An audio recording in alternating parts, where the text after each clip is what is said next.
Thank you, Mr. Speaker. The world is watching Tennessee. The world is watching Tennessee. Because what is happening here today is a farce of democracy. What is happening here today is a situation in which the jury has already publicly announced the verdict. What we see today is just a spectacle. What we see today is a lynch mob assembled to not lynch me, but our democratic process. But it will not stand, because no lie can live forever. Colleagues, the video you showed a few moments ago, I want to say thank you, because it showed for the world the ridiculousness of the claims that what we were doing merit the ultimate punishment of expulsion. Mr. Speaker, I represent 78,000 people. And when I came to the well that day, I was not standing for myself, but I was standing for my constituents. And the thousands of Tennesseans gathered in this Capitol, demanding that this body act. But most particularly, I was standing for those young people. Those young people, many of whom come from my district, many of whom can't even vote yet, many of whom are disenfranchised, but all of whom are terrified by the continued trend of mass shootings plaguing our state and plaguing this nation. And so that is why I walked up to the well. I walked up to the well because you were pushing my people back. We brought a megaphone because you cut our people off and you cut their representatives off from the microphone time after time after time after time after time again. And there comes a time where people get sick and tired of being sick and tired. And so my colleagues, I say that what we did was act in our responsibility as legislators to serve and give voice to the grievances of people who have been silenced.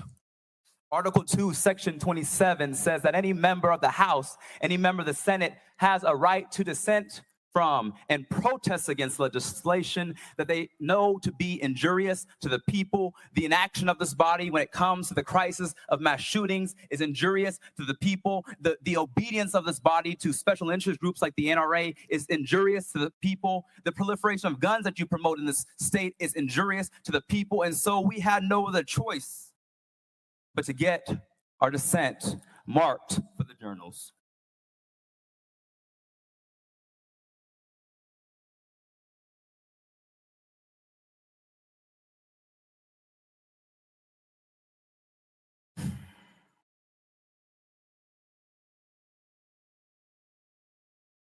The next day, I was shocked to get messages, shocked to get copies of articles that House Speaker Cameron Sexton went on national television to lie to the world and say that what happened in this well was an insurrection. What happened out in those halls was an insurrection. I was shocked to have the Speaker of the House condemn mothers and children and grandmothers and parents and concerned citizens, clergy, lie on them and say that they were violent insurrectionists. And I think that he owes the people of Tennessee an apology. Because at no point was there violence. At no point did we encourage violence. In fact, what we were doing was calling for the end of gun violence that is terrorizing our children day after day after day, and all we offer are moments of silence. It is in that spirit of speaking for my constituents, of being a representative of the people, that I approached this well on last Thursday.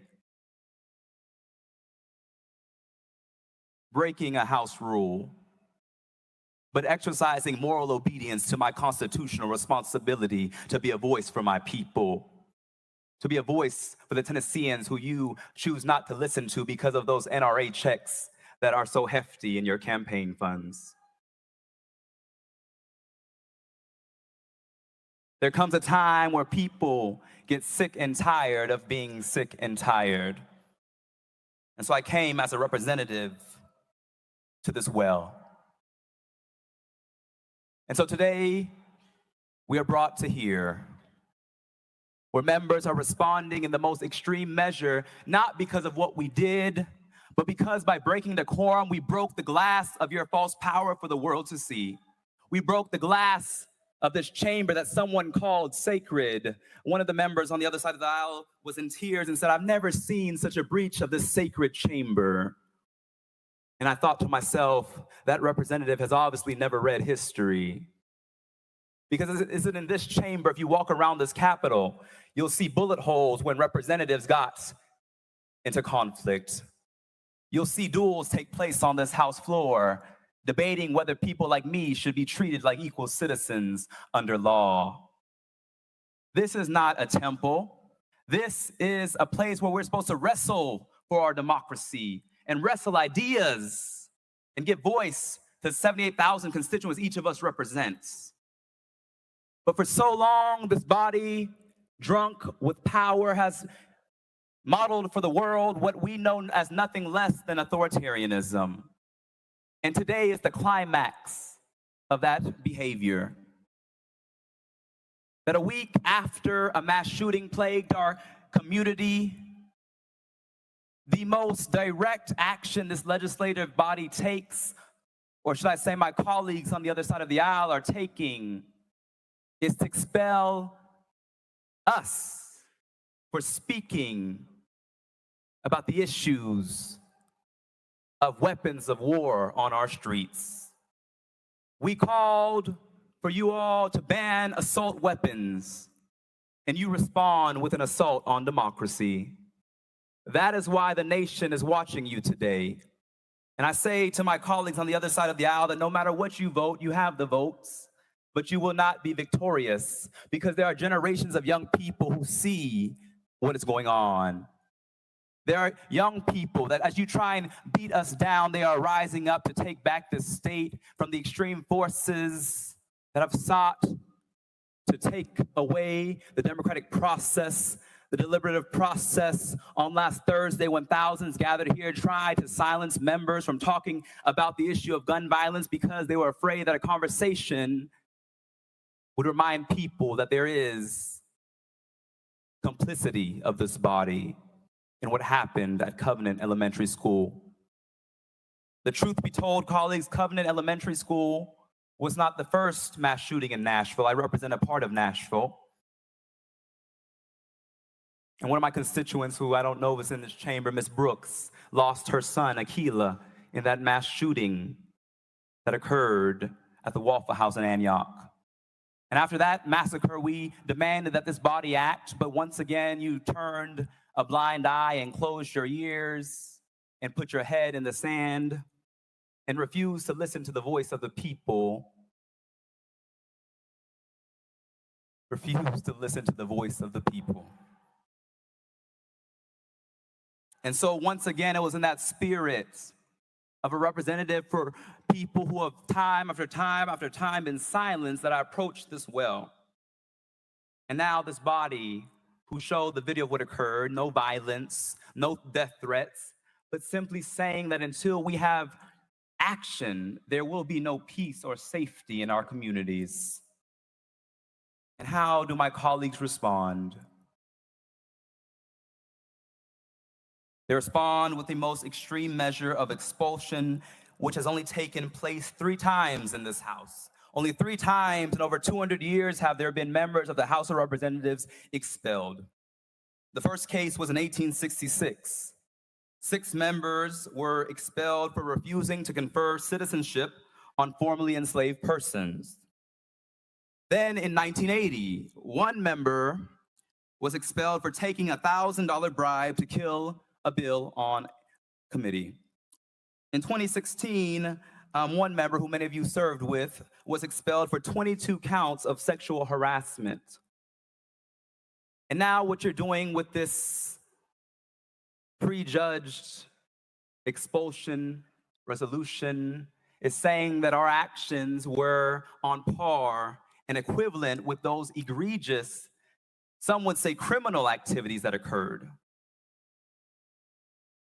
But the truth be told, that when we approached this well, we broke no laws. We committed no felonies. We did not abuse the power of our office. We were simply trying to gain a voice for our constituents. And so this is not about expelling us as individuals. This is your attempt. This is your attempt. This is your attempt to expel the voice of the people from the people's house. And it will not be successful. It will not, look around, it will not be successful. Because your overreaction, your flexing of false power has awakened a generation of people who will let you know that your time is up.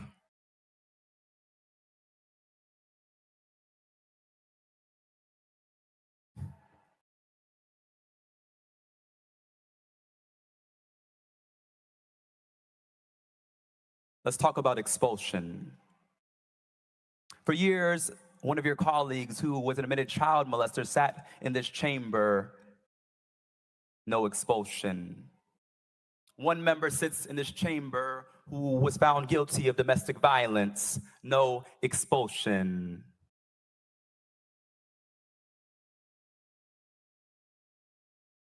We had a former speaker sit in this chamber who is now under federal investigation. No expulsion. We have a member still under federal investigation. No expulsion.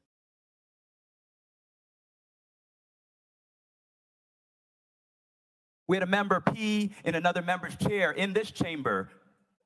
No expulsion. In fact, they're in leadership, but in the governor's administration. And so once again, what you're saying to us, since you're trying to put us on trial, I'll say what you're really putting on trial is the state of Tennessee.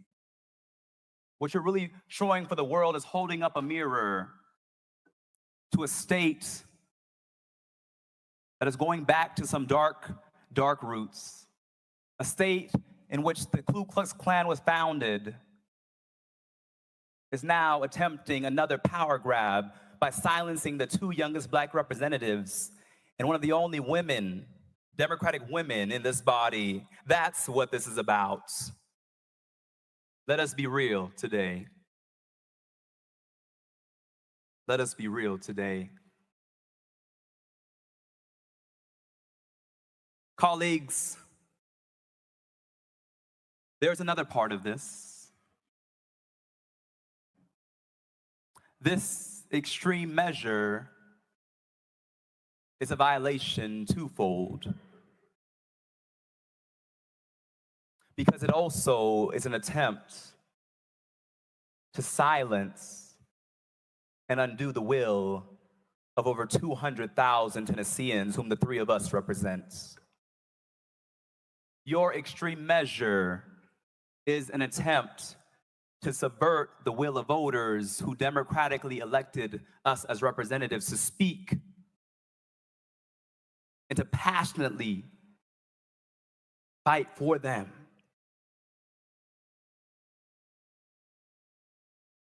When I entered into this chamber, many members said, "What will you do with this supermajority?" I said, "We will fight for you.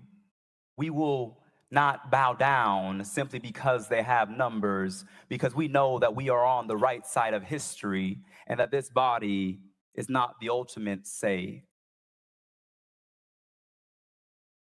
That this is not a palace or a frat house or the Belmead Country Club, but that this is the people's house."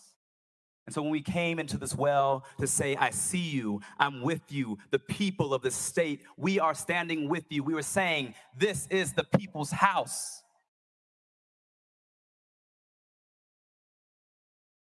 And we will not bow down.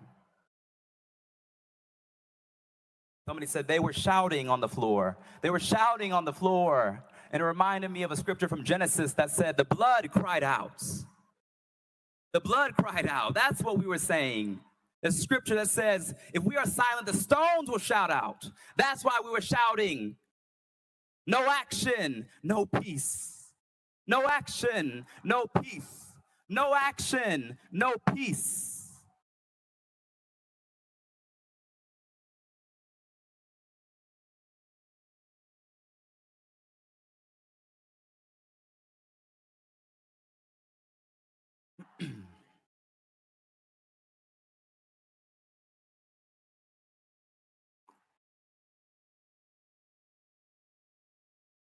Let's talk about the power grab. This is unprecedented, not just for our state, but it's the reason why states across this nation are sending letters condemning this body. The White House is talking about what's happening in this body because what Tennessee is doing is a power grab of ousting 3 lawmakers, your colleagues, simply because you have the numbers to do it. If I didn't know this was happening to us, and I read the news, 3 opposition legislators expelled from the legislature, I would think that this was another nation. But no, it is Tennessee showing to the world that democracy is no more. That simply because of gerrymandered districts and voter suppression, you have stolen the people's house and think that you are ultimate authority.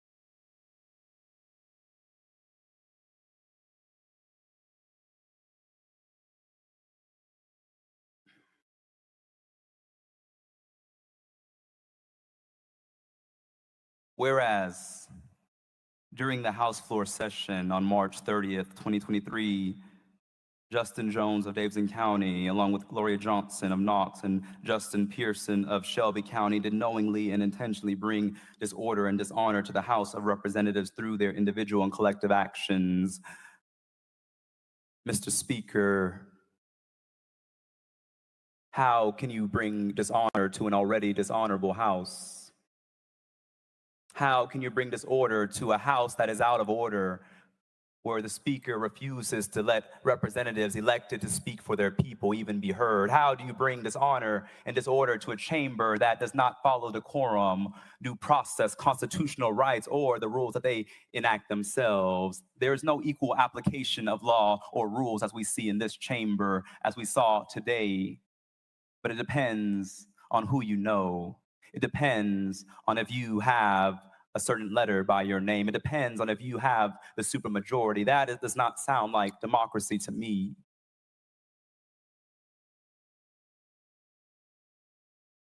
Many members counseled and said, perhaps you should come here and plead mercy. Perhaps you should come here and say, we throw ourselves at your mercy.